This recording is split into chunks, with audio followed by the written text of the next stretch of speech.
Halo anak-anak kelas 6, kembali lagi kita belajar PKN. Ini adalah pertemuan kedua. Nah, hari ini kita akan fokus membahas tentang hak. Kalau minggu lalu kalian sudah belajar tentang pengertian hak dan kewajiban. Nah, pembelajaran ini adalah pembelajaran yang berulang-ulang kalian pelajari.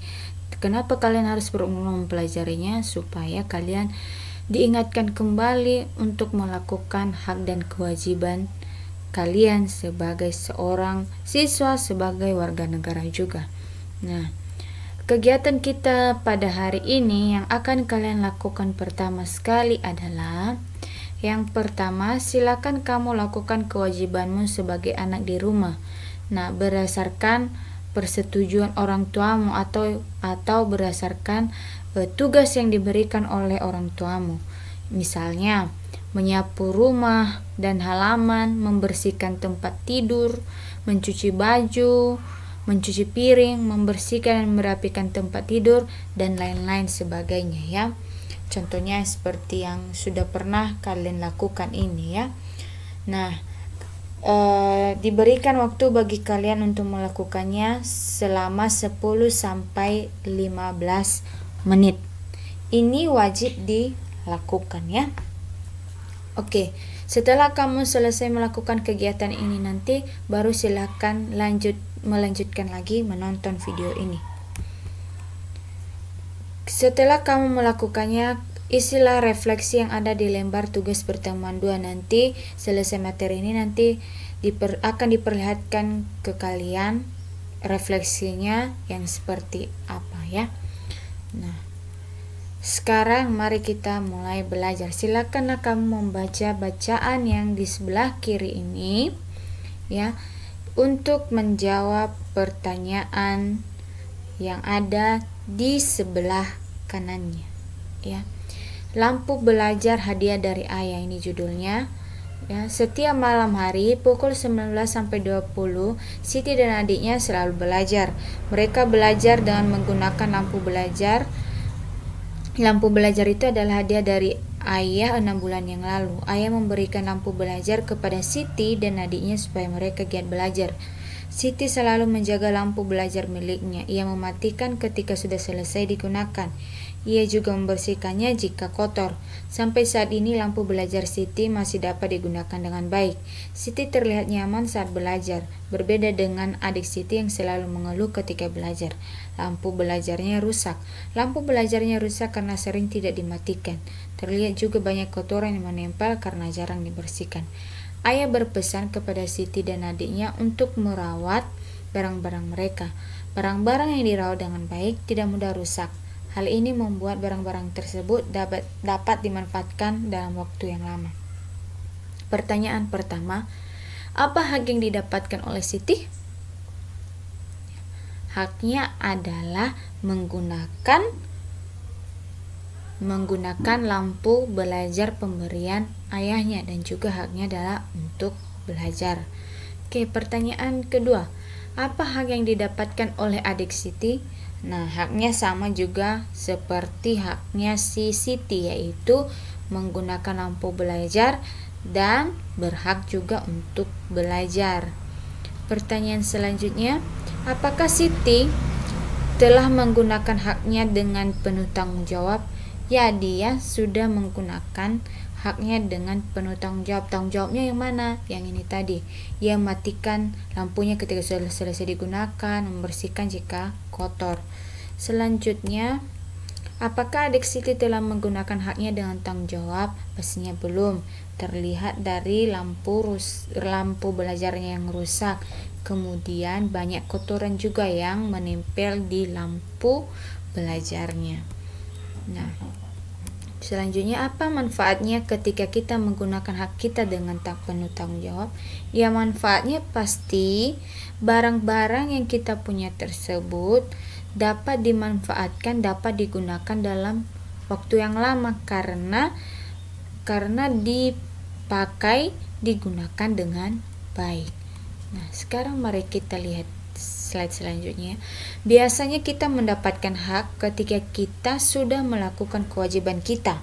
Nah, biasanya itu ya, kamu baru dapatkan hakmu kalau kamu sudah melakukan kewajibanmu.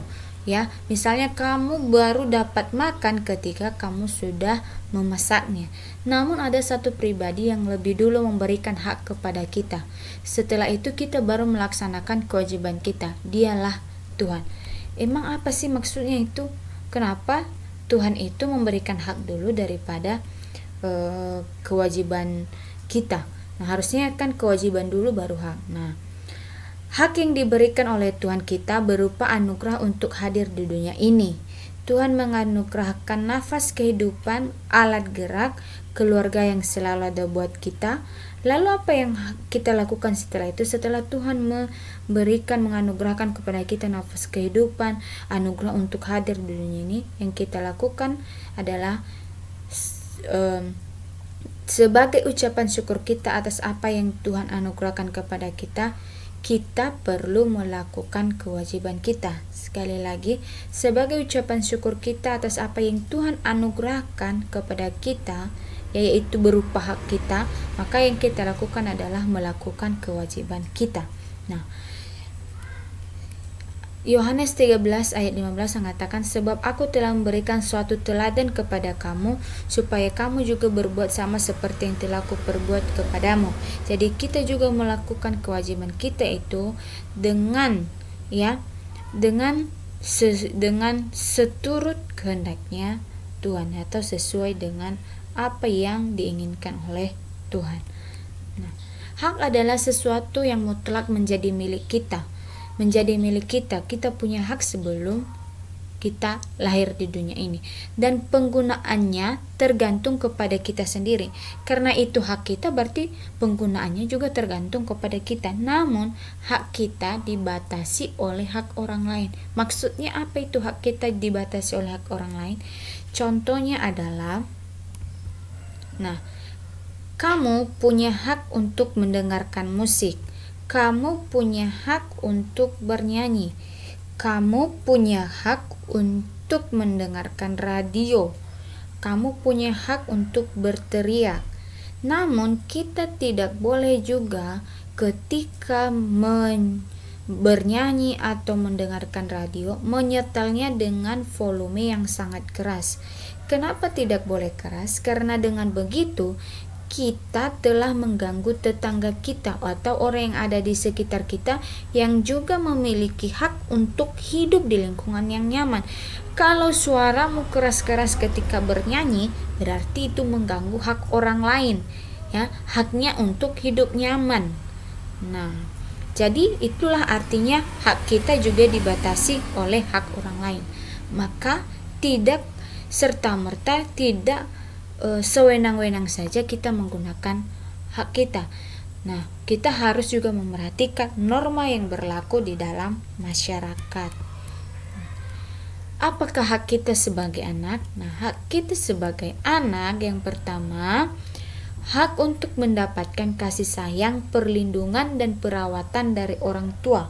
Nah, hak inilah diberikan oleh orang tua. Nah, ketika kamu tidak mendapatkan hak ini, makanya nanti ada yang namanya perlindungan anak. Kalau ada anak yang ditelantarkan atau mendapatkan kekerasan secara fisik, maka dia mendapatkan perlindungan dari hukum, ya. Hak untuk belajar dan mendapatkan pendidikan sama seperti yang sedang kamu alami sekarang ini. Kamu punya hak mendapatkan pendidikan untuk sekolah. Yang selanjutnya adalah hak untuk mendapatkan perlakuan yang layak. Perlakuan yang layak yang seperti apa? Perlakuan tidak dibuli, kemudian tidak dipukul secara kasar atau yang lain-lainnya. Kemudian hak anak, hakmu tersebut sekaligus akan menjadi kewajiban orang tua terhadap anak-anaknya. Jadi kamu mendapatkan hakmu yang ini dari siapa? Yaitu dari orang tua. Nah, contoh hak dari warga negara. Apakah kamu adalah termasuk warga negara? Ya, kamu termasuk warga negara. Warga negara yang mana? Warga negara Indonesia. Yang pertama, setiap warga negara bebas untuk memilih, memeluk dan menjalankan agama dan kepercayaan masing-masing dipercayai. Kamu mau memeluk agama apapun, tidak ada yang memaksa. Itu menjadi hakmu. Kamu bebas memilih mau memilih agama yang mana, ya. Kemudian kalau kamu dipaksa untuk memilih, memeluk agama orang lain, maka ada undang-undang yang akan mengatur hal tersebut. Selanjutnya, setiap warga negara berhak mendapatkan perlindungan hukum. Perlindungan hukum ini apa?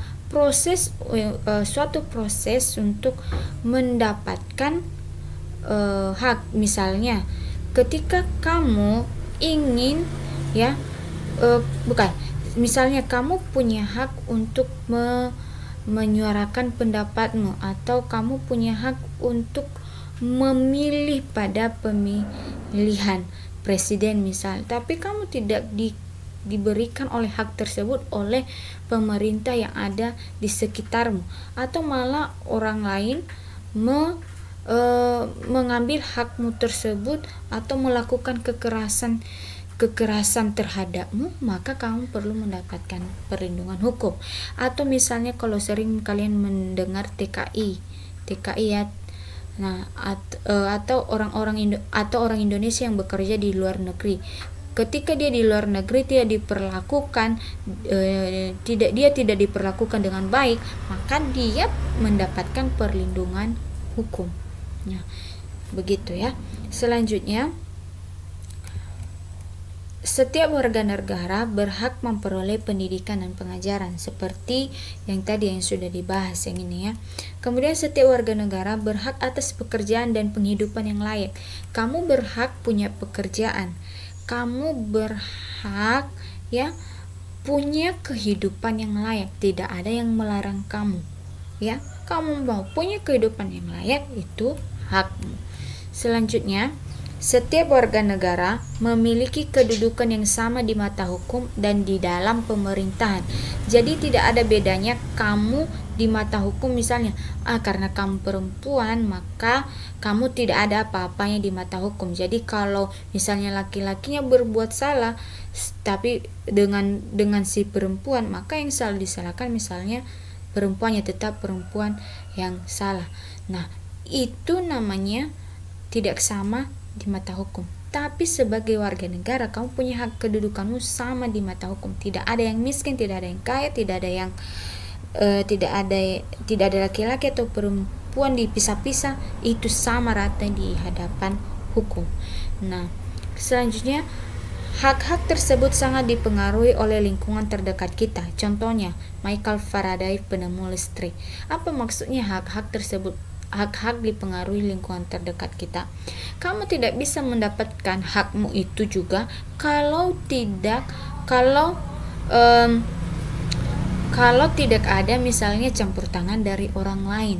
Contohnya listrik, kamu tidak bisa mendapatkan hakmu, tidak bisa kamu menikmati hak untuk menggunakan listrik kalau tidak ditemukan oleh Michael Faraday, begitu. Nah, ini ya. Di sini dia seorang penemu arus listrik. Dia berasal dari Inggris. Nah, sekarang Ibu akhiri penjelasan materi untuk hari ini. Jika ada yang kamu tanyakan, silakan kamu tanyakannya melalui WA. Nah, ada 2 pertanyaan refleksi seperti yang sudah Bu Tuti sampaikan sebelumnya. Yang pertama, apa saja contoh kewajiban yang sudah kamu lakukan tadi? Apa yang sudah kamu lakukan tadi? Kemudian yang kedua, jelaskan apa yang kamu rasakan ketika melakukannya. Bagaimana perasaanmu? Ingat, jelaskan itu berarti kamu jelaskan, bukan hanya sekadar tulis misalnya saya senang, tapi kamu jelaskan senangnya karena apa, ya. Kemudian ada 3 pertanyaan ternyata. Nomor 3, apa manfaatnya bagi kamu atau apa gunanya bagi kamu ketika kamu sudah melakukan kewajibanmu tersebut? Nah, baru terakhir, amatilah benda-benda yang menjadi hakmu. Silakan kamu mengisi tabelan ini, ya. Contohnya, nama bendanya sandal. Bagaimana kamu menggunakannya? Dipakainya saat keluar rumah. Bagaimana kamu rawatnya? Ya dicuci, ya digunakan dengan benar. Apakah kamu sudah bertanggung jawab dalam menggunakannya? Ya kalau ya, tidak kalau tidak. Baru apa manfaatnya, apa gunanya ketika kamu bertanggung jawab? Ya gunanya ya sandal saya tidak rusak. Nah, silakan kamu tulis di sini, di bawah sini sampai ke bawah sampai 5 kalau betul tidak salah ya. Lihat nanti di lembar soalmu benda-bendanya.